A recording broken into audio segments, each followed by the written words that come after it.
But even within that, I thought it was interesting that some countries in the global south and recipients of BRI don't have more favorable opinions of China. So two that jumped out at me are Iran and Brazil.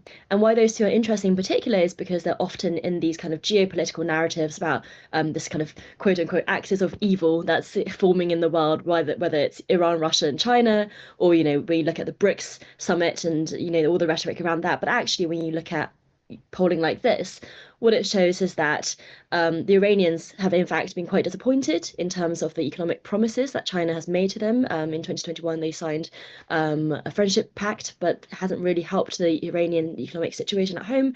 And so actually over-promising leads to backlash. Again, we knew that, but it's interesting that in a country like Iran, it has changed that their favorability towards China quite so drastically in just the last few years.